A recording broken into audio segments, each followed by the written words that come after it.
크리스천하다고 많은 사람들이 얘기하는 게 간디란 사람이 저 말을 했다고 합니다. 간디가 이렇게 얘기를 합니다. 나는 예수를 좋아한다. 그러나 크리스천은 싫어한다.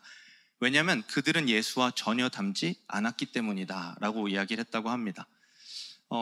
어떻게 생각하십니까? 공감이 좀 되시나요? 이렇게 생각하신 적이 혹시 있으신가요? 많은 분들이 이렇게 느낀 경험이 한두 번씩은 다 있다고 생각을 합니다. 저도 아까도 말씀드렸듯이 이런 생각을 굉장히 오래 했었고, 저도 기독교인이 아니었기 때문에 교회 다니는 사람들은 다 나쁠 거야 라고 생각한 지가 꽤 오래됐기 때문에 이 얘기를 들었을 때 많이 공감이 되는 부분이 있었습니다. 근데요, 사실 크리스천이 문제가 있고 사람이 문제가 있는 건요, 저희 집 5살짜리 조이도 다 아는 사실입니다. 맨날 친구가 나쁘다 그러고요. 이걸 꼬집는다고 해결될 문제는 아니죠. 그리고 잘 생각해보면요, 저 명제는요 그렇게 성립이 되는 말이 아닙니다. 크리스천이 무엇일까요, 여러분? 크리스천은 그리스도와 함께 죽고 그리스도와 함께 사는 사람들 아닙니까? 근데 예수와 전혀 닮지 않았다 는 크리스천, 이런 말 같았어요. 나는 피아노를 좋아한다. 그런데 피아니스트는 싫어한다. 그들은 피아노를 못 치기 때문이다. 이런 느낌으로 저한테는 좀 다가왔습니다. 그럼 그들이 과연 피아니스트인가를 의심해 보는 게 더 합리적이겠죠. 그리고 이 잘한다라는 관점, 닮았다라는 관점은 좀 지극히 주관적이다라는 생각이 들었습니다. 그래서요, 좀 생각을 좀 바꿔서요, 크리스천의 좀 좋은 점을 한번 먼저 생각을 해봤습니다. 그리스도인들의 참 좋은 일한 것도 많이 있죠. 기사화되지는 않지만 여러 가지 일들을 세계 곳곳에서 행하고 있습니다. 저널리스트 니콜라스 크리스토프라는 사람은요, 뉴욕타임즈에 크리스천에 대해서 이렇게 논평한 기사가 있는데요, 국내외에서 기아, 말라리아, 교도소 내 강간, 인신매매, 대량학살과 싸우는 최전선에 가보면 거기서 만날 수 있는 가장 용감한 사람들 중 상당수가 복음주의 크리스천들이다. 그들은 진정 믿음대로 살고 있다. 나는 특별히 종교적이지는 않지만 이런 식으로 목숨을 거는 사람들을 보면 경외감에 입을 다물 수가 없다. 그리고 그런 믿음이 뉴욕의 칵테일 파티에서 조롱을 당하는 모습을 보면 구역질이 난다라는 이야기를 합니다. 물론 뉴스나 언론에서 비춰지는 그리스도인들의 모습이 나쁜 모습도 있지만 이 니콜라스 크리스토프가 말한 것처럼 보이지 않는 곳에서 열심히 자기 신앙을 지키면서 이 그리스도의 사랑을 보여주고 있는 그리스도인들도 참 많습니다. 우리도 그것들을 많이 누리고 살아가고 있습니다. 예를 들면 우리나라 역사 가운데서는 3.1운동에 참여했던 대부분들은 우리와 같은 그리스도인들이었습니다. 그들의 희생과 그들의 사랑으로 우리가 또 여기까지 서 있을 수 있는 거겠죠. 그런데 그럼에도 불구하고, 이 좋은 사람들이 많음에도 불구하고 교회가 싫은 이유는 뭘까? 교회가 왜 사람들로 하여금 걸림돌이 될까라고 생각을 했을 때 여러 가지 고민 끝에 내린 결론은요, 교회가 그냥 종교 집단으로 남았을 때 가장 욕을 많이 먹는구나 라는 생각이 들었습니다. 그저 세상에 있는 똑같은 종교 집단 하나로 남아서 스스로 우월감을 뽐내며 무례히 행할 때, 그때 교회는 가장 욕을 먹지 않는가라는 생각이 들었습니다. 저는요, 이런 대화를 하다 이런 소리를 종종 듣습니다. 저는 기독교인이랑 이런 대화가 가능한지 몰랐어요 라고 얘기하는 사람들이 몇 분 계십니다. 그만큼 폐쇄적이고 때로는 무례히 행한 모습들이 많은 사람들이 생각하는 기독교인에 대한 이미지지 않은가 생각을 합니다. 역사적으로도요, 기독교인에 대한 환멸을 느낀 사람들은 굉장히 많았습니다. 그 중에 대표적으로 이 니체라는 사람은요, 책에서 신은 죽었다라고 선언을 합니다. 그는요, 이 허무주의자로 사람들에게 많이 알려져 있지만 사실은 목회자 자녀입니다. 4대째 기독교 집안이고요, 종교 내에서, 기독교 내에서 오랫동안 종교적인 폭력을 당하다가 마지막에 그가 선언한 게 신은 죽었다라는 말이었습니다. 근데요, 사실은 그가 부정하고 싶었던 건 하나님이 아니었습니다. 그가 무신론자고 허무주의라는 것은 굉장한 오해입니다. 그가 혐오하던 것은요, 예수가 아니었습니다. 그가 혐오하던 것은 예수를 빙자해서 만들어 놓은 기독교, 그들의 종교성에 대해서 혐오하고 있었다라는 것입니다. 고 이어령 교수님은요, 이 신은 죽었다라는 번역이 잘못된 번역이다라고 지적합니다. 이 말은 과거형으로 신은 이전에 죽었다, 그러니 이제 신은 없다라는 선언이 아니라 니체의 본래 의도는 신은 죽어있다라고 번역하는 게 옳다라고 이야기를 합니다. 그가 비난하고 싶었던 것은 하나님이 아니었습니다. 그리스도인들이라고 말하는 사람 중에 그리스도를 드러내는 사람은 아무도 없다, 이런 얘기를 하고 싶었던 겁니다. 그가 비난하고 있었던 것은 예수가 아니라 제도화되고 시스템화된 교회였습니다. 그는요, 종교를 비판하고 있었습니다. 신을 드러낸다고 하는 사람들이 전혀 그 사랑을 드러내지 못한다라는 것입니다. 니체는요, 한때는 목회자를 꿈꾸던 사람이었습니다. 근데 그런 인생을 살펴봤을 때는요, 좀 불쌍히 여겨졌습니다. 얼마나 간절했으면, 얼마나 자기 신앙과 또 자기 삶이 간절했으면 이런 외침을 외쳤을까 하는 생각을 하게 됐습니다. 저는 많은 사람들이 그리스도인들을 비판하는 이유 중에 하나는 이런 이유다라는 생각이 듭니다. 단순히 하나님을 비난하고 부정하고 싶은 게 아니라 하나님을 찾을 수가 없음에 외치는 외침이다라는 생각이 들었습니다. 그들의 눈에 비춰지는 기독교는요, 그냥 어떤 단체를 보호하기 위한 과격한 사람들, 혹은 종교적 열심으로 열심히 죄책감을 부여하는 사람들, 그리고 뭔가 세상의 지식을 다 안 사람처럼 우월하게 행동하는 사람들, 때로는 인간성이 상실돼서 상식밖의 일을 하는 사람들, 이게 사람들이 바라보는 기독교의 모습입니다. 그것은요, 예수가 문제가 있었던 것이 아니라 그 예수를 올바로 드러내지 못했던 교회의 책임입니다. 때때로 무례한 사람들의 모습을 통해서요, 사람들은 신이 죽어있다, 하나님이 죽어있다라고 느꼈던 것입니다. 그래서요, 조금 무겁지만 최대한 가볍게 저는 오늘 교회의 무례함에 대해서 다루겠습니다. 길게 다루지는 않을 겁니다. 아까 말씀드렸듯이 다들 아는 내용이니까요. 교회 무례함에 대한 대표적인 얘기를 몇 개 좀 나누고요. 그리고 대부분의 얘기는 이 종교와 예수 그리스도에 대해서 비교하는 내용을 나누려고 합니다. 그리고 마지막에는 진짜 그리스도인이란 무엇일까에 대해서 나누려고 합니다. 나눠보겠습니다. 저도요, 한 10년 전쯤인가요? 제가 신학교를 입학할 때쯤이었는지 입학하고 나서였는지 기억이 안 나지만 저희 가족 중에 이제 몇 안 되는 기독교인을 만난 적이 있습니다. 저희 가족 중에는 거의 기독교인이 없어서 고모 할머니가 이제 기독교인이라는 걸 그때 당시에 처음 알았습니다. 그리고 제가 갓난아기 때 보고 한 20대 초반이 돼서야 처음 보는 상태였어요. 그래서 너무 반가운 거예요. 이 기독교인이 우리 집안에 있다니 라는 생각에 설레는 마음으로 드디어 크리스천이랑 가족들이랑 대화하면 어떤 느낌일까 해서 딱 만났습니다. 그래서 너무 반가워서 안녕하세요 할머니, 그래서 태영이 많이 컸네 뭐 이런 인사를 나누고요. 그러더니 이제 할머니가 저를 보고 또 역시 너무 반가우셨는지 이 집안에 그 신학생이 나오다니 하나님이 축복하셨다, 뭐 니네 집 살리는 건 너다, 뭐 이런 얘기를 해주셔서 또 어깨가 이렇게 올라갔죠. 그래서 내가 잘 가고 있구나, 뭐 이런 뿌듯함이 좀 있었습니다. 그러더니 이제 물어보시더라고요. 교회는 어디 출석하고? 그래서 저는 오포에 있는 예일교회에 출석하고 있습니다. 그랬더니 다음 질문이 이거였습니다. 장로교? 그래서 아닙니다. 그래서 감리교? 그래서 아닙니다. 그래서 무슨 저 침례교입니다. 그랬더니 표정이 싹 안 좋아지셨어요. 그러더니 침례교는 안 되는데 뭐 이런 얘기를 하시는 거예요. 그래서 왜 안 되지? 라는 생각을 했죠. 그러더니 갑자기 저를 이단 보듯이 쳐다보는 그 시선을 저는 잊을 수가 없습니다. 한순간에 동지라고 느꼈던 그 마음은요, 어느 순간 적으로 느껴지기 시작했어요. 제가 하물며 저는 다 아시는 분들은 아시겠지만 장로교 신학교에서 신학학부를 공부했습니다. 사실 저희 교회 목사님들은 다 장로교 학부를 나오신 거 많은 분들 아실 겁니다. 그래서 저는 장로교 신학을 공부했습니다. 그리고 저희 신학이 그렇게 장로교 신학과 다르지 않습니다 얘기해도 이미 뭐 들리지 않으셨어요. 제가 무슨 얘기를 해도 하나도 안 듣고 계셨습니다. 되려 불교 신자였던 저희 할머니가 저를 따뜻하게 감싸주던 모습이 기억이 납니다. 하지마 말도 꺼내지마 뭐 이런. 저는요, 그 순간이 교회를 다니면서도 교회가 정말 싫었던 순간이었습니다.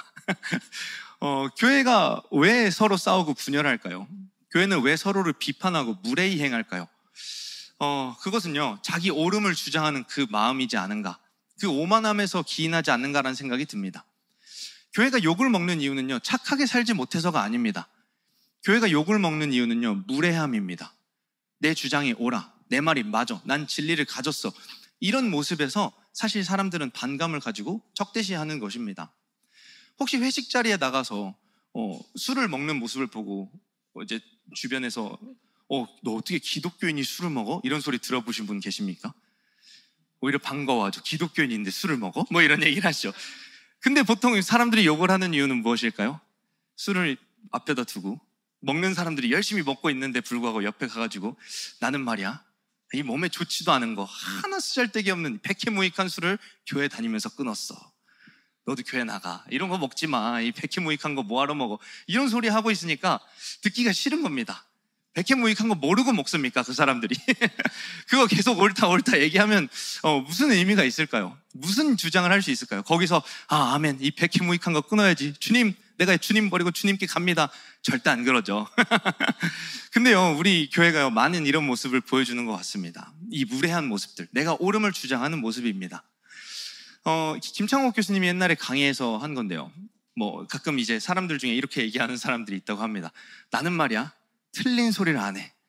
내 말은 틀린 게 하나도 없어. 그쵸, 틀리게 말하지 않을 수 있습니다. 옳은 말만 하는 사람일 수 있어요. 근데요, 옳은 말을 할 수 있을지언정 부부싸움은 막지 못할 것입니다. 옳은 말을 할 수 있을지언정 이혼은 피할 수 없을 것 같아요. 계속 그렇게 옳다고 얘기하면요, 우리 가정은 점점 그르게 될 것입니다. 가끔 그득교인들이 이 옳다라는 주장, 이 무례함을 하는 것을 계속 보게 되면요, 관계가 참 많이 망가지고 있다는 생각이 들었습니다. 근데 그렇게까지 주장해서 관철되면 그게 어떤 의미가 있을까요? 그래, 맞아, 내가 졌어, 네 말이 옳아 라고 하면 우리에게 어떤 유익이 있습니까? 하물며 우리가 말하고 있는 그 말이 진짜 진리, 진짜 예수 그리스도께서 하고 싶었던 말이었을까요? 장로교, 감리교가 최고라는 말을 예수님이 진짜 하고 싶었던 말이었을까요? 아니었죠. 우리는 때로는 진리가 아닌 걸 가지고 너무 나의 옳음을 주장하면서 무례히 행할 때가 있습니다. 사람들은 그럴 때 기독교에 대해서 환멸을 많이 느끼는 것 같아요. 근데요, 이 교회사 내에서도요, 기독교의 분열은 계속 이런 식이었습니다. 중요하지 않은 걸로 싸우는 거예요. 그래서 할례를 해야 돼, 안 해야 돼? 복용수술을 하는 게 옳아, 안 하는 게 옳아?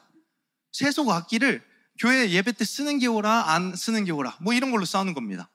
요즘은 어때요? 어떻게 기독교인이 문신을 할 수 있어? 어떻게 일요일날 가게를 열 수가 있어? 어떻게 혼전순결 지키지 않을 수 있어? 이런 부차적인 문제들을 자꾸 진리인 것처럼, 가장 중요한 문제처럼 옳음을 주장하기 때문에 거기서 나오는 그 무례함이 교회에게 계속 좋지 않은 이미지로 다가오게 되는 것입니다. 이 비본질에 대한 확고한 신념, 그 무례함은요, 교회의 이미지를 상당히 좋지 않게 만들어놨습니다. 오늘날 이미지는 사실 박살났습니다. 물론 교회가 세상한테 예뻐 보일 필요는 없습니다. 항상 좋은 모습을 보이려고 애쓸 필요는 없지만 굳이 중요하지 않은 걸로 이미지를 박살낼 필요는 없습니다. 저는요, 이 오늘날의 교회가요, 코로나를 겪으면서 더 이미지가 안 좋아졌다는 생각이 듭니다. 이런 뉴스들 많이 보셨죠? 이 대면 예배를 강행함으로 인해서 많이 감염됐다는 소식이 언론에 계속 나올 때마다 사람들은 좋지 않은 시선을 가지게 됐습니다. 나아가서요, 기이한 행동들, 소금을 뿌려서 소독한다든지 이런 뉴스들이 또 나올 때마다요, 사람들은요, 이 교회가 이 상식적인 집단인가에 대해서 의문하는 시간을 가지게 되었습니다.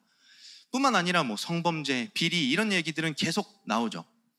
이런 모습을 보면요, 사실 예수 그리스도에게 가장 방해가 되는 이들은 교회이지 않은가라는 생각이 듭니다. 저도 아까도 말씀드렸지만 어렸을 때부터 교회 다니는 것들이 더하다 이런 소리를 듣고 컸는데요, 때때로 이런 뉴스를 보면요, 그래, 맞는 것 같아 라는 생각이 들 때도 있습니다. 근데 우리가 잘 생각해 봐야 될게요, 예수님도 이런 문제로 강경하셨을까요? 예수님이 세상에 대해서 용납하지 말고 세상을 멸하고 정복하고 군림하라라고 얘기하셨을까요? 예수님이 얘기하신 건 십자군 정신이 아니었습니다. 세상에 옳지 않은 것들을 몰아내고 진리를 바로 세우는 군대가 되자가 예수님이 주장하고 싶었던 게 아니었습니다. 그분은요, 십자군이 아니라 십자가를 지신 분이었습니다. 주님이요, 이 세상에 오셔서 독사의 자식들아, 너희가 어떻게 그럴 수 있어 얘기했던 곳은 세상이 아니었습니다. 그분이 외치던 그 잣대는요, 당시의 종교 지도자들, 선민의식에 빠진 유대인들을 향해서 외치던 외침이었습니다. 엄밀히 말하면 교회 밖이 아니라 교회 안에서 외치던 외침이었습니다. 그런데 오늘날은 반대입니다. 교회 밖에서 자기 신념을 관철하려고 애씁니다. 교회 밖에서는 아주 엄격합니다. 근데 교회 안에서는요, 너무나 느슨합니다. 교회에 출석만 하면, 적당히 다니면, 적당히 성격 좋고 행사에 잘 참여하면 예수 믿는 걸로 칩니다. 그럼 그 사람들이 진리를 가지고 있다고 생각해서 다시 바깥으로 나가서 본인이 생각하고 있는 신념에 대해서 열심히 이야기합니다. 그럼 교회의 이미지는 안 좋아지고 다시 한번 그 빈곤의 악순환은 계속되는 것이죠. 무엇이 문제일까요? 우리가 착하게 살지 못하는 것이 문제일까요? 아니면 우리가 진리를 가지지 않은 것이 문제일까요? 우리가 엄격해야 되는 대상은 세상일까요? 교회 아닐까요? 우리는 이것을 고민해 봐야 합니다. 우리가 교회 밖에 엄격한 기준을 대기 전에 우리 안의 문제를 바로 직시해야 된다라는 것입니다. 흔히들 이 주제에 대해서 예수는 좋은데 교회는 싫어요라는 주장에 대해서 병원으로 비유하시는 분들이 많습니다. 교회는 병원입니다. 아픈 사람들이 많은 건 당연합니다. 헬스장에 가면 몸이 좋은 사람들보다 저처럼 비만인 사람들이 많이 오는 게 당연합니다. 많이 공감이 되는 말입니다. 그럴 수 있습니다. 교회도 사람이 모이는 곳이고 실수할 수 있습니다. 근데 만약에 진짜 병원이라면, 진짜 헬스장이라면 우리는 좋아지는 모습도 같이 경험이 되어야 합니다. 우리가 진짜 병 때문에 여기 왔다면 이 병에 대해서 꾸준히 직시하고 적절히 치료받고 처방받는 그 일이 지속적으로 일어나야 되는 것입니다. 착하게 사는 것, 이 모범적인 것으로 예수는 증거되지 않습니다. 오히려 그들로 하여금 우월함만 전달될 뿐입니다. 십자군 정신은 예수의 정신이 아닙니다. 예수는 내가 죽고 예수로 사는 그 십자가를 진 그 사랑이 예수 그리스도의 진짜 본심이었습니다. 우리가 밖을 정죄하기 전에 우리 안에 문제를 제대로 볼 때 우리는 무례히 행하지 않을 수 있습니다. 예수님은요 이렇게 말씀하십니다. 다 같이 한번 읽도록 하겠습니다. 너는 내 눈 속에 있는 들보를 보지 못하면서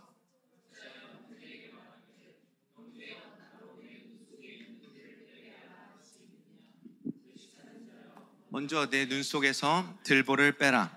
그 후에야 내가 밝히 보고 형제의 눈 속에 있는 티를 빼리라.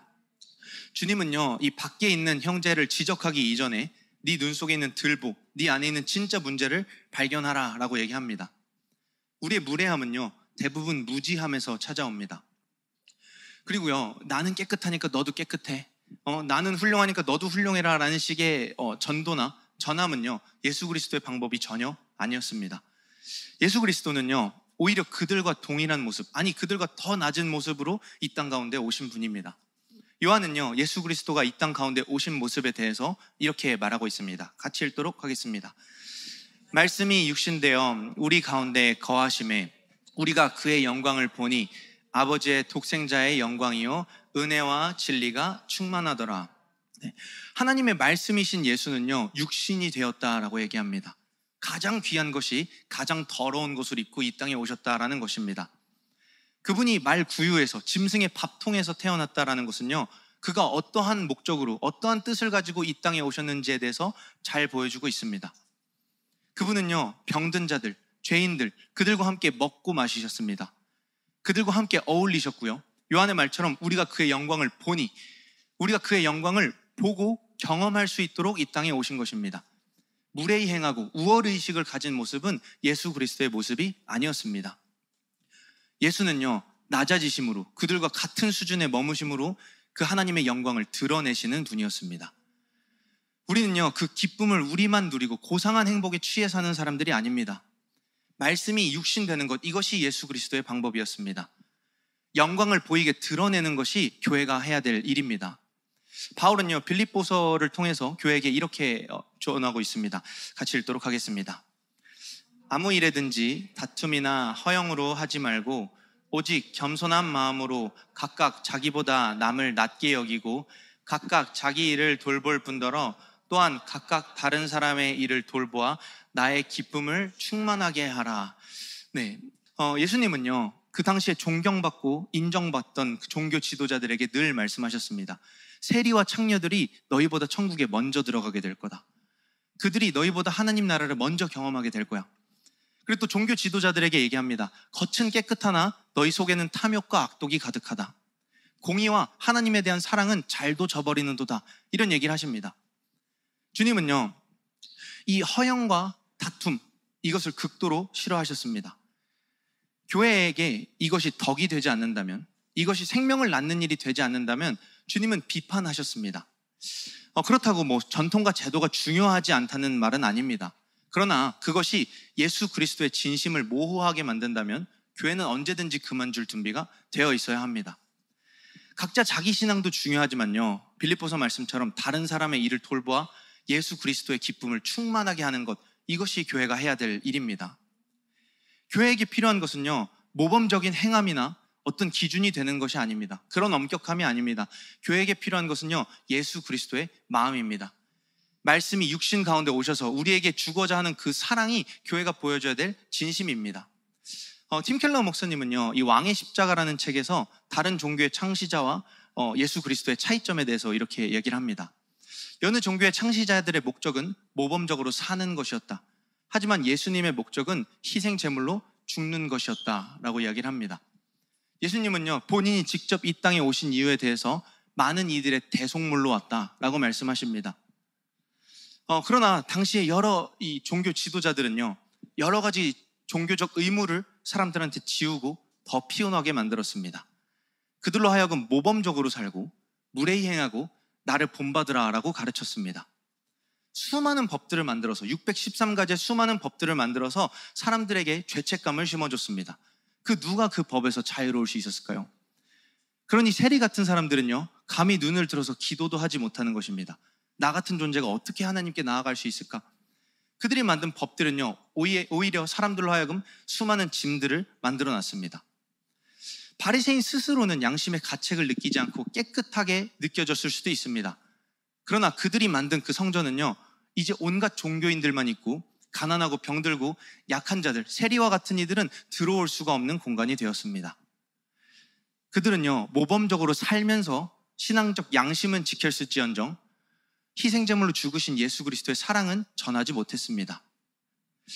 종교적 행위와 전통은요, 이 땅 가운데 하나님, 그 하나님의 뜻과 의지를 완전히 죽게 만든 것입니다. 종교적 모범과 전통이 하나님의 뜻 자체이신 예수 그리스도를 죽게 만든 것입니다. 이걸 잘 나타내는 사건이 하나 있는데요. 한 번은 예수 그리스도께서 이제 성전에 가셨습니다. 거기서 앉아서 이제 부자들이 헌금하는 모습을 보고 계셨죠. 지금으로 치면 뭐 여러 가지 헌금 봉투가 놓여져 있고, 지정 헌금, 11조, 주일 헌금, 구제 헌금, 뭐 이런 걸 부자들이 하고 있었을 겁니다. 근데 뒤에 가난한 과부 하나가 들어오더니 이 딸랑 2렙돈을 넣는 모습을 보게 되십니다. 이 2렙돈은요, 당시 이 노동자의 하루 품삯이 1데나리온이었는데, 1데나리온을 렙돈으로 환산하면 128렙돈. 그러니까 하루 품삯의 128분의 1, 지금으로 치면 시급도 안 되는 돈입니다. 그런 돈을 이제 헌금함에 넣는 모습을 봅니다. 그러더니요, 이 모습을 보시고 예수님은 이렇게 얘기하십니다. 그는 자기 전부를 넣었다. 원어로 보면 자기 생명을 넣었다. 생활비 전부를 넣었다 라고 얘기를 합니다. 이 장면을 보고요, 누군가는 뭐 전부를 넣는 게 중요하다라는 결론을 도출했을 수 있습니다. 가난한 사람도 이만큼 한다. 돈 있는 사람은 돈 더 내라. 액수가 아니라 재산 대비다. 뭐 이런 놀랍겠지만 진짜 이 설교가 있었습니다, 여러분. 이 두 설교 다 믿지 마세요. 진짜 충격적인 단어 선택은요, 기념비적인 헌금, 주님이 기억하시는 헌금을 하라라는 설교를 들었는데요, 너무 슬펐습니다. 이런 얘기가 자꾸 나오니까요, 교회 나가면 헌금해야 돼? 뭐 이런 질문을 계속 하는 겁니다. 주님은요, 이 가난한 과부한테요, 액수 대비 훌륭한 헌금, 뭐 주님이 기억하실 만한 대단한 헌금을 내라고 얘기하시지 않았습니다. 이 과부를 본받으라는 얘기는 전혀 하시지 않았습니다. 이것은 이 본문이 말하고자 하는 메시지가 아닙니다. 이 뒤에 예수님은요, 너희도 이와 같이 내라 라고 하시지 않으시고 이런 얘기를 덧붙이십니다. 같이 한번 읽도록 하겠습니다. 어떤 사람들이 성전을 가리켜 그 아름다운 돌과 헌물로 꾸민 것으로 말하며 예수께서 이르시되 너희 보는 이것들이 날이 이르면 돌 하나도 돌 위에 남지 않고 다 무너뜨려지리라 라고 얘기를 합니다. 예수님은요, 이 성전을 박살내겠다라는 얘기를 이어서 얘기하십니다. 헌금을 더 내라고 하지 않으시고 헌금을 낼 성전을 박살내겠다라고 얘기합니다. 왜 그러셨을까요? 이거 사실은 뭐 할렐루야 하고 뭐 박수도 한번 쳐주고 우리 과부님이 2렙돈을 내셨습니다 뭐 이렇게 해야 되는 거 아닙니까? 이 대문짝만하게 현수막도 해가지고 하늘 상급 쌓으셨습니다 이런 거 한번 해줘야 되는데요, 주님이 채우십니다 이런 간증도 한번 시키고 해야 되는데 주님은 그렇게 안 하셨죠. 주님은요, 이 성전을 가리켜 보시고 내가 이거 돌 위에 돌 하나도 남기지 않고 다 박살내리라 라고 얘기를 합니다. 주님은 왜 이런 얘기를 갑자기 하셨을까요? 뭔가 성전 디자인이 마음에 안 드셨을까요? 그건 아니겠죠. 뭔가 마음에 안 드는 게 있었어요. 그게 뭐였냐면요, 이 누가복음 21장 전에 나오는 얘기입니다. 20장의 말씀인데요, 같이 한번 읽도록 하겠습니다. 긴 옷을 입고 다니는 것을 원하며 시장에서 문안받는 것과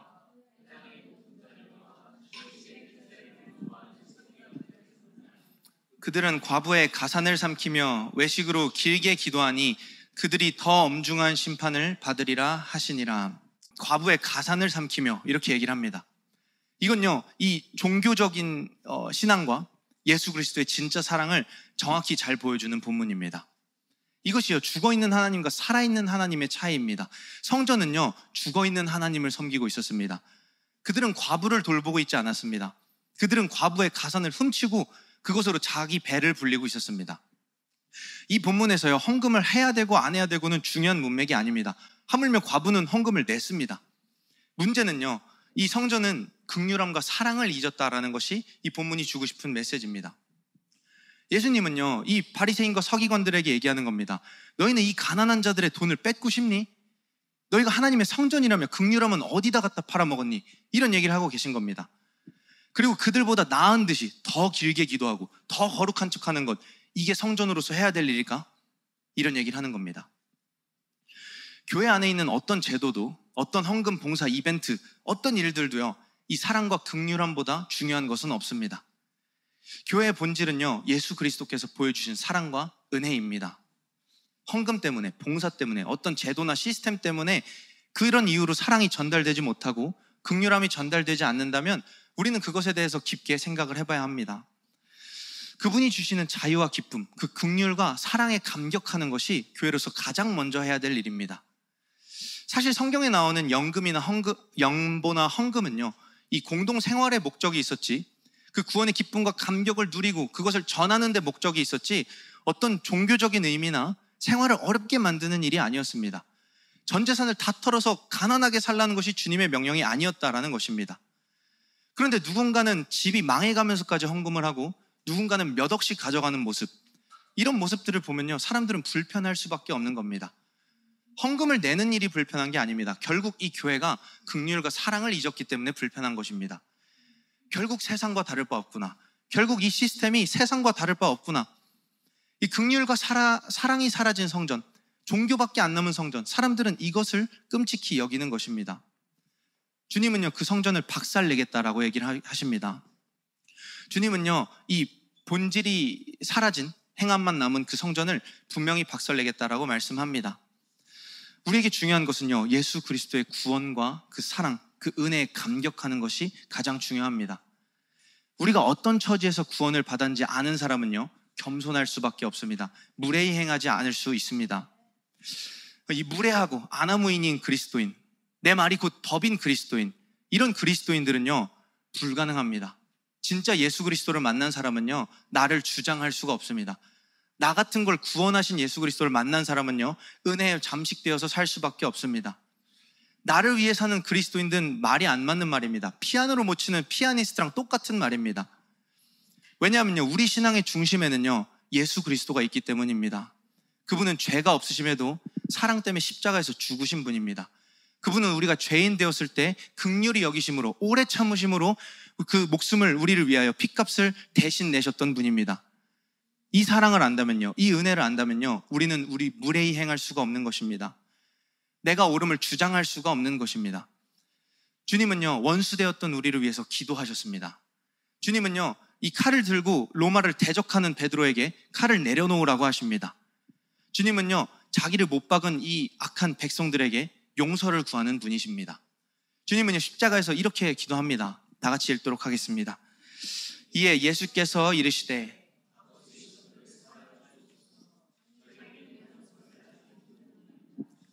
네, 주님 말씀합니다. 아버지, 저들을 사하여 주옵소서. 저들은 자기들이 뭘 하고 있는지 알지 못합니다. 이것이 예수 그리스도의 마음이었습니다. 교회가 보여줘야 될 마음은요, 내 말이 옳음을 주장하는 게 아니라 저들이 무슨 일을 하는지 알지 못함입니다라는 긍휼함입니다. 주님은요, 어떤 제약도 두지 않고 누구든지 목마르거든 나에게 오라고 말씀합니다. 주님은요, 사람을 살리는 일에는 어떠한 제약이나 조건도 두지 않습니다. 그러나 율법주의는요, 종교는요, 그리스도를 왜곡하기 시작합니다. 종교는요, 저 그리스도의 마음과 의지를 감추기 시작합니다. 예수 그리스도를 죽은 존재로 만드는 것은 종교, 율법주의 신앙입니다. 스위스 신학자 칼바르트는요, 이런 얘기를 합니다. 그리스도를 십자가에 못 박은 자는 세상이 아니라 교회다라고 얘기를 합니다. 니체가 하나님은 죽었다라고 얘기했지만 니체가 하나님을 죽인 게 아닙니다. 세상이 하나님을 죽인 게 아니라 종교화된 기독교가 신을 죽어있게 만들었다라는 것입니다. 오늘 본문에는요, 은혜에 반응하는 사람의 모습을 잘 보여주고 있습니다. 이 먼저 나오는 사람은요, 이 메시아 그리스도가 죽는 것에 대해서 그것을 이해하지 못하고 그에게 무례히 비방하기 시작합니다. 그는 예수를 이렇게 모욕하는데요, 오늘 본문 39절입니다. 같이 읽도록 하겠습니다. 달린 행악자 중 하나는 비방하여 이르되 네가 그리스도가 아니냐, 너와 우리를 구원하라 하되. 네, 그는 예수를 비방하는데요, 이 비방이라는 말은 블라스페메오라는 말로 모욕하고 신성모독을 했다라는 것입니다. 그런데요, 이 신성모독은요, 선을 주장하는 마음에서 시작이 되는 게 바로 이 블라스페메오입니다. 이 전통과 종교를 따르던 바리새인들은요, 늘 예수 그리스도를 모욕했습니다. 안식일에 손을 낫게 하는 게 맞냐? 네가 하나님의 아들이 진짜 맞냐? 이런 얘기를 계속합니다. 그들은요, 예수를 비난하고 싶었던 게 아닙니다. 그들은요, 성도를 지키는 일이라고 생각하면서 옳은 마음에서 주장하던 게 비방이었습니다. 그런 열심이요, 오히려 그리스도의 사랑과 긍휼하심을 왜곡하고 가리는 행동이었습니다. 이 모욕은요, 자기의 옳음을 주장하는 마음에서 나오는 것입니다. 바울도요, 교회에게 이 모욕, 블라스페메오를 조심하라라고 경고를 하고 있습니다. 로마서 2장 14절에 보면요, 기록된 바와 같이 하나님의 이름이 너희 때문에, 교회 때문에 이방인 중에서 모독을 받는도다 라고 얘기를 합니다. 문맥에 따르면요, 이들이 왜 이방인 가운데서 모독이 된다라고 얘기했냐면, 율법에 대해서 강조할 때, 어떤 은혜의 조건이나 자격에 대해서 운운할 때, 그리스도의 십자가와 상관없이 삶의 모범이나 도덕 윤리적인 삶을 강요할 때, 그것은 하나님을 모욕하는 행위다라고 얘기하고 있는 것입니다. 그 교회의 모습은 이방인들 가운데, 다시 말하면 하나님이 필요한 사람들 가운데 하나님을 죽이는 일이고 감추는 일이다라는 것입니다. 이것은요, 모든 이들을 구원하겠다라는, 이 긍휼히 여기심으로 세상을 구원하시겠다라는 하나님이 구원에 대한 모욕입니다. 이 사람은요, 예수 그리스도를 온전히 이해하지 못했습니다. 그 은혜와 사랑에 대해서 무지했습니다. 그렇기 때문에 그 역시도 유대인 중에 한 사람으로서 예수를 비방하는 것입니다. 네가 구원자라고 하지 않았냐? 그럼 너도 한번 구원해봐라, 우리도 한번 구원해봐라, 이런 얘기를 하는 겁니다. 그러나요, 이 오른쪽에 있던 사람은 달랐습니다. 그는요, 먼저 모욕하는 그 사람을 꾸짖고 이렇게 얘기합니다. 같이 읽도록 하겠습니다. 하나는 그 사람을 꾸짖어 이르되 내가 동일한 정죄를 받고서도 하나님을 두려워하지 아니하느냐? 우리는 우리가 행한 일에 상당한 보응을 받은 것이니 이에 당연하거니와 이 사람이 행한 것은 옳지 않은 것이 없느니라 하고 이르되 예수여 당신의 나라에 임하실 때 나를 기억하소서.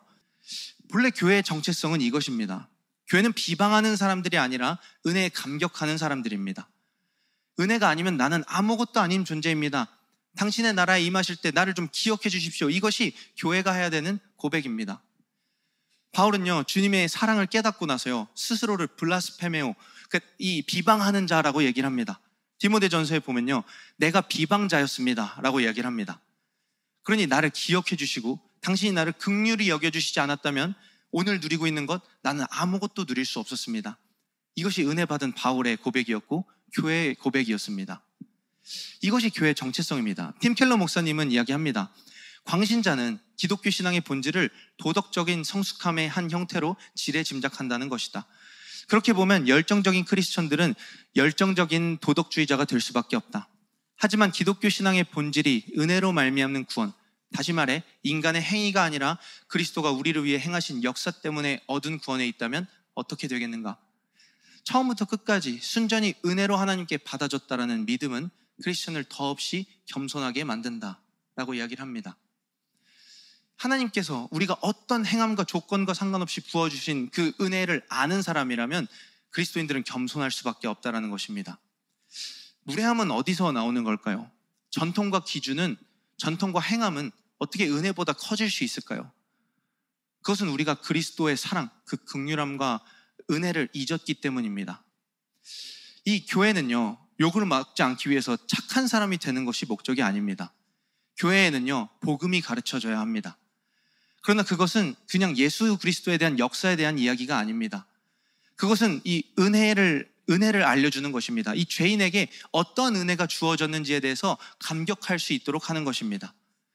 예수 그리스도께서 어떠한 일을 우리에게 행하셨는가, 우리가 어떠한 일로 감사를 고백하는가, 이 내용에 대해서 분명하게 가르쳐줘야 됩니다. 만약 그러한 겸손함이 교회에 사라진다면요, 이 교회는요 뻔뻔함이 넘치는 죄인들의 공동체가 될 것입니다. 이 십자가에 박혔던 우측 강도는요 이것을 고백하고 있는 것입니다. 처음부터 끝까지 내가 한 것은 아무것도 없습니다. 나는 마땅한 죄값을 치르고 있지만 당신은 다릅니다. 당신은 다른 분임을 내가 인정하고 고백합니다 라고 얘기하고 있습니다. 그에게 예수님은요, 네가 나와 함께 낙원에 있으리라 라는 답변을 주십니다. 성경은요 우리가 낙원을 잃어버렸다라는 이야기부터 시작을 합니다. 그리고 그 낙원은요 심령이 파산한 이들, 은혜를 구하는 이들이 받는 곳입니다. 그 낙원은요 누구도 자기의 의의를 주장하지 않는 곳입니다. 그 낙원은요 하나님의 은혜를 값없이 누리는, 기쁨으로 누리는 곳이 바로 그 낙원이고 하나님의 나라입니다. 본래 교회는요 예수와 함께 사는 사람들입니다. 그럼 함께 사는 그곳은요 주님의 나라가 되고 그 낙원이 되는 것입니다. 내 의도, 어떤 것도 주장할 수 없는 하나님의 나라가 본래 교회의 모습이 되어야 하는 것입니다. 이어지는 본문은요 이렇게 얘기합니다. 44절에서 45절 같이 읽도록 하겠습니다. 때가 제6시쯤 되어 해가 빛을 잃고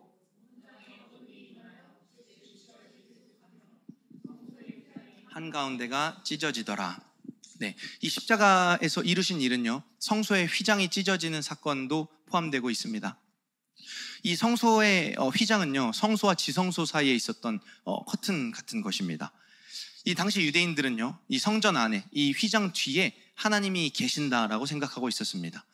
그래서 그곳에는요 하나님이 주신 성전의 의식, 제도, 전통을 통해서, 그 의식을 통해서, 제사장을 통해서만 들어갈 수 있었습니다. 그런데 예수님은요 그 성소의 휘장, 하나님이 계시는 그 지성소 앞에 휘장이 찢어졌다라고 이야기하고 있습니다. 이 말은요 하나님을 더 이상 제도나 전통, 그 형식에 갇혀서 만나는 분이 아니다라는 선언입니다. 주님은요 성전에 머물러서 그 전통으로 만나는 분이 아닙니다. 두 번째는요 이제는 제사장뿐 아니라 그리스도 안에 있는 누구나 하나님께 나아갈 수 있었다라는 선언입니다. 어떤 사람을 통해서가 아닙니다. 어떤 자격이나 조건을 통해서가 아닙니다. 예수 그리스도를 사랑하는 마음, 찾는 자들은 반드시 만나신다는 것이 주님의 약속입니다. 이제 말씀 안에서 누구나 차별 없이 이 은혜를 누리게 되었다라는 선언이 휘장이 찢어졌다라는 선언입니다. 바울은요 이것을 풀어서 로마서에서 이렇게 얘기하고 있습니다. 같이 읽도록 하겠습니다. 곧 예수 그리스도를 믿음으로 말미암아 모든 믿는 자에게 미치는 하나님의 의인이 차별이 없느니라. 모든 사람이 죄를 범하였음에 하나님의 영광에 이르지 못하더니 그리스도 예수 안에 있는 속량으로 말미암아 하나님의 은혜로 값없이 의롭다 하심을 얻은 자 되었느니라. 이 예수를 하나님이 이는 하나님께서 길이 참으시는 중에 전에 지은 죄를 간과하심으로 자기의 의로우심을 나타내려 하심이니. 아멘. 은혜를 가로막는 모든 것들을 찢으시는 분이 바로 예수 그리스도다라는 것입니다. 바울은요 이 십자가에 대해서 화목제물이라는 표현을 합니다. 구약에는 여러 가지 제사가 있었습니다. 번제, 소제, 속건제, 속죄제, 이런 제사들이 있었지만 특별히 화목제물이라고 십자가를 소개하고 있습니다. 근데 이 화목제물은요 다른 제사들과 차이점이 있는데, 제사를 드린 그 고기를요 이 가족들과 함께, 이웃들과 함께 나눈다라는 것이 차이점이 있습니다. 이 화목제물은요 하나님과 화목하게 될 뿐 아니라 성도 간의 교제를 포함하고 있는 메시지입니다. 이 은혜와 구원하심은요 나 혼자만의 기쁨이 아니라 그것을 나누는 일까지 포함된다라는 것입니다. 그것이 바울이 화목제물이라고 예수 그리스도의 십자가를 비유하는 이유입니다. 주님은요 이것을 잘 보여주셨습니다. 우리가 잘 알고 있는 그 최후의 만찬, 주님과 함께하는 그 마지막 식사는요 이 모습을 잘 보여줍니다. 이것은 내 몸이니, 이것은 내 피니, 먹으라, 마시라 라고 이야기를 합니다. 그들과 함께 그 구원의 기쁨을 누리는 것이 주님이 진정으로 보여주고 싶었던 것입니다. 주님은요 하나님과 화목함을 누리게 할 뿐 아니라 세상에 화목을 가져오는 사람들을 교회라고 이야기를 합니다. 이것이 교회가 가진 믿음입니다. 바울은 고린도 후서에서 이렇게 얘기하는데요, 다 같이 읽도록 하겠습니다.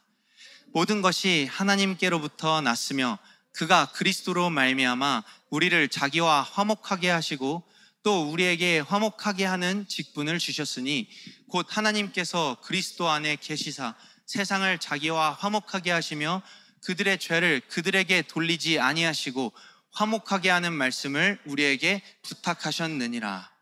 아멘. 교회는요, 이 건물과 의식 행사에 집중하는 사람들이 아닙니다. 우리는요, 건물이 없어도 예배를 드릴 수 있는 사람들입니다. 교회는요, 이 화목 제물이 되신 예수 그리스도의 긍휼과 사랑을 나누는 사람들입니다. 주님이 우리에게 그 하나님과의 화목함을 선물해 주신 이유는요, 그 화목하게 하신 것을 나누는 것, 그 말씀을 나누는 것이 우리에게 부탁하신 일이다라고 바울은 말하고 있습니다. 그래서 많은 사도들이 이렇게 얘기합니다. 야고보는요, 참된 경건, 참된 신앙생활은 곧 고아와 과부를 먹이는 일이다라고 얘기합니다. 예수님도요, 작은 자에게 행한 것이 곧 내게 행한 것이다 라고 말씀합니다. 너희가 모여서 뜨겁게 이 어떤 전통과 제도를 지키면서 살아가는 게 나를 사랑하는 일이 아니라 작은 자, 예수가 필요한 이들에게 가는 것이 너희가 해야 될 일이다. 고아와 과부를 먹이는 것, 그들에게 내 말씀, 그 생명을 전해주는 것이 교회가 해야 될 일이다 말하고 있는 것입니다.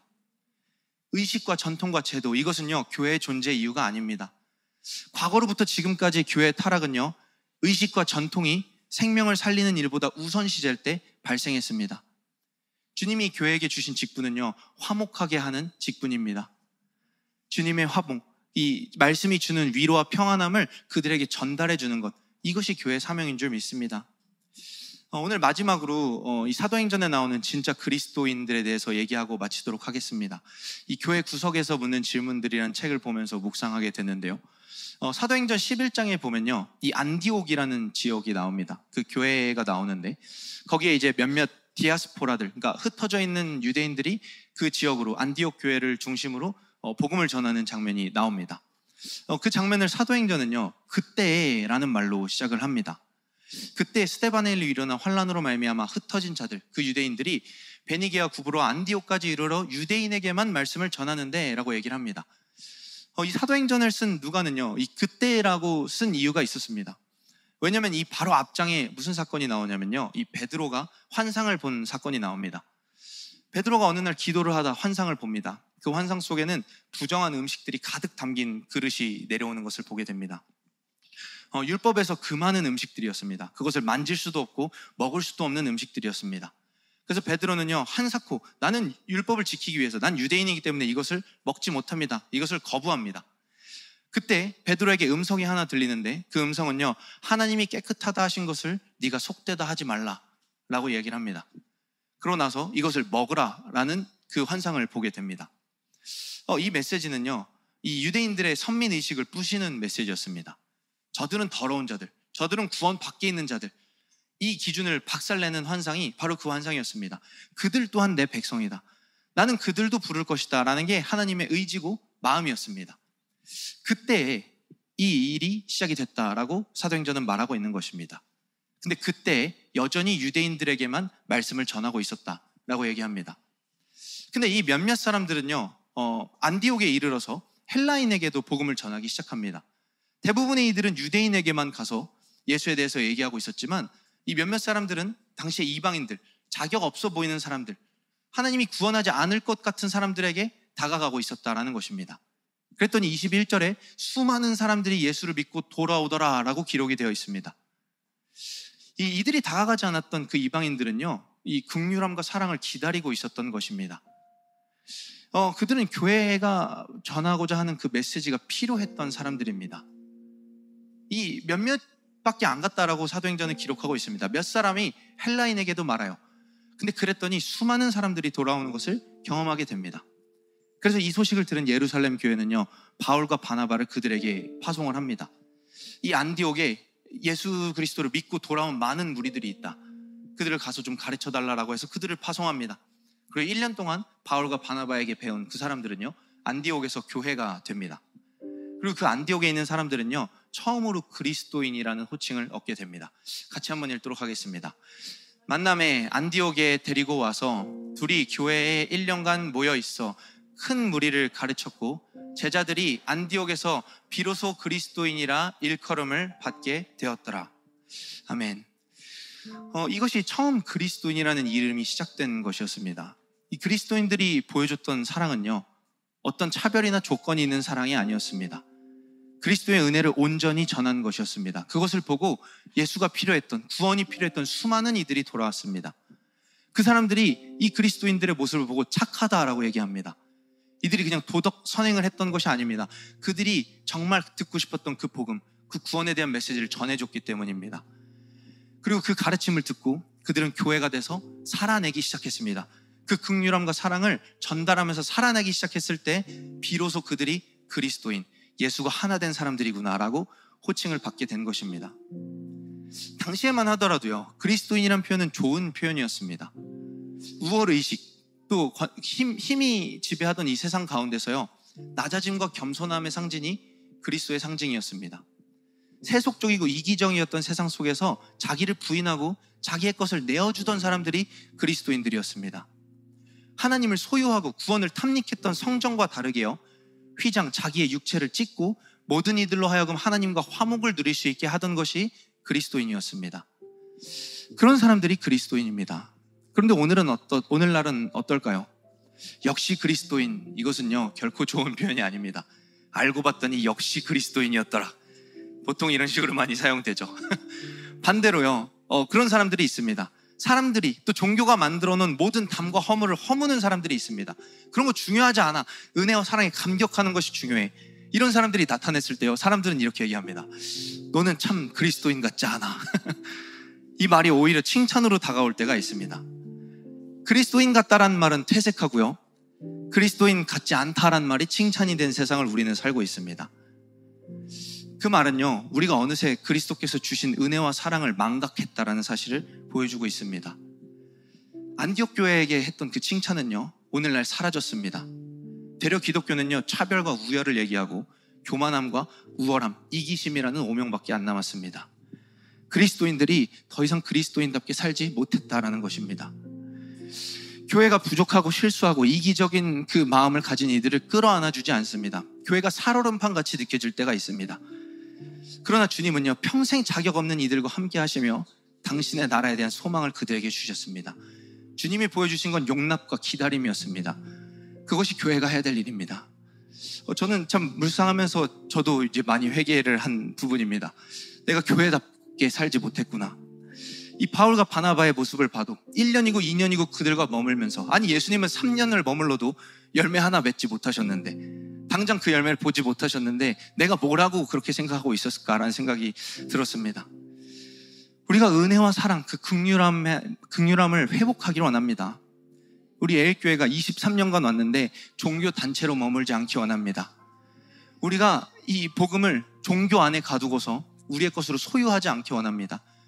우리가 끊임없이 하나님을 죽이는 사람들이 아니라, 예배와 의식, 전통, 이 시스템으로 예수를 가리는 사람들이 아니라 삶이 무너진 이들에게 위로와 소망을 주는 진짜 그리스도인들이 되기 원합니다. 우리 애일교회가 이런 소리를 들었으면 좋겠습니다. 당신 같은 그리스도인 덕분에 내가 살 수 있었습니다. 그리스도인과 이런 대화를 할 수 있다니 나도 예수가 궁금합니다. 이런 얘기를 듣는 우리 교회가 되기를 간절히 소망합니다.